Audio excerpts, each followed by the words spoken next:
একটি গ্রামে একটি ভাঙাচোরা বাড়ি ছিল।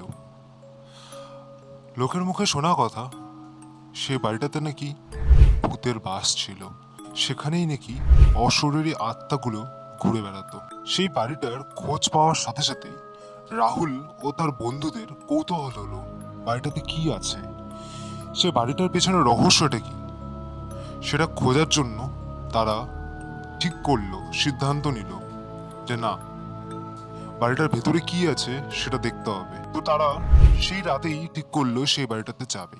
রাতের অন্ধকারে যখন তারা ওই বাড়িতে ঢুকলো, চারিটার দিক অন্ধকার, পুরো হাহাকার করছে, কিচ্ছু দেখা যাচ্ছে না, ধুলোময় ভাঙাচোরা বাড়ি, দরজা জানলায় এদিকে শিক ওঠা, ওদিকে দরজার পুরো পাল্লা ভাঙা। সেই বাড়িতে ঢুকলো তারা।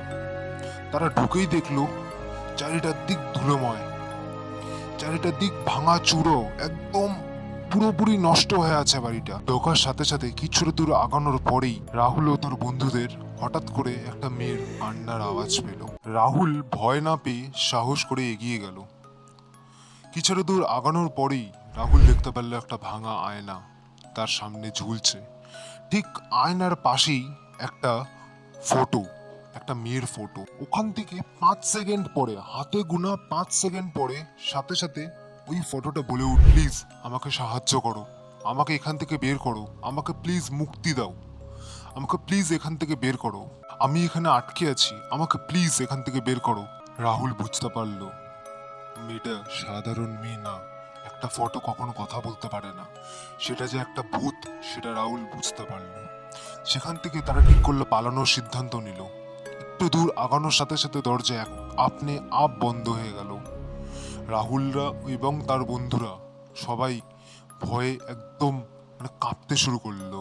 ওই ফটোটা হঠাৎ করে একটা ভয়ঙ্কর রূপ ধারণ করলো, ওই মেয়েটাই ভয়ঙ্কর রূপ ধারণ করলো আর আস্তে আস্তে চিল্লাতে লাগলো, জোরে জোরে চিল্লাতে লাগলো, যাতে ওর গলা শুনে সবাই, ওখানে যারা যারা ছিল, রাহুল ও তার বন্ধুরা সবাই কাঁপতে কাঁপতে একদম তাদের নাজেহাল অবস্থা হয়েছিল।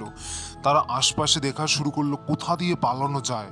তারা একটা জায়গা খুঁজে পাচ্ছিল না, যেই জায়গায় দেখছিল সব জায়গায় এদিক ওদিক থেকে বন্ধ হয়ে যাচ্ছিল একা একা। শেষমেশ তারা দেখতে পারলো একটা ভাঙা জাংলা, যেটাতে এখানে শিকগুলো বেরিয়ে আছে, আর তারা বুঝতে পারলো যে তারা ওই জানলা ছাড়া কোনো জানলা দিয়ে ওর তারা পালাতে পারবে না। তারা সময় বুঝে ঠিক ওই জানলাটা দিয়ে আস্তে আস্তে পালিয়ে গেল। পরের দিন সকালে রাহুল জানতে পারলো সেই বাড়িতে নাকি একটি মেয়ের রহস্যময় মৃত্যু হয়েছিল এবং তার আত্মা এখনো মুক্তি পায়নি। তার আত্মা এখনো প্রায়শ্চিত্ত করার জন্য কেউ ছিল না, কারণ রহস্যময় মৃত্যু ছিল, তার প্রায়শ্চিত্ত করার মতন কেউ ছিল না।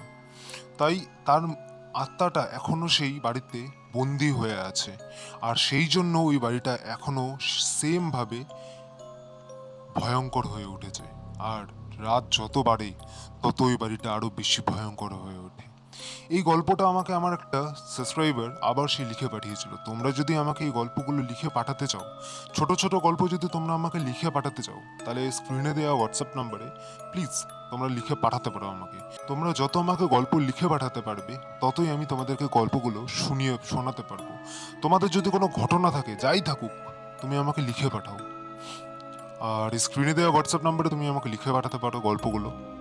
আর আজকের জন্য এটুকুই থাক, দেখা হচ্ছে নেক্সট ভিডিওতে। জানি এই ভিডিওটা বা এই গল্পটা খুবই ছোট গল্প, তো নেক্সট আমি চেষ্টা করবো একটু বড় গল্প নিয়ে আসার। তো আজকের জন্য এটুকুই থাকলো, দেখা হচ্ছে নেক্সট ভিডিওতে নতুন কোনো গল্পর সাথে।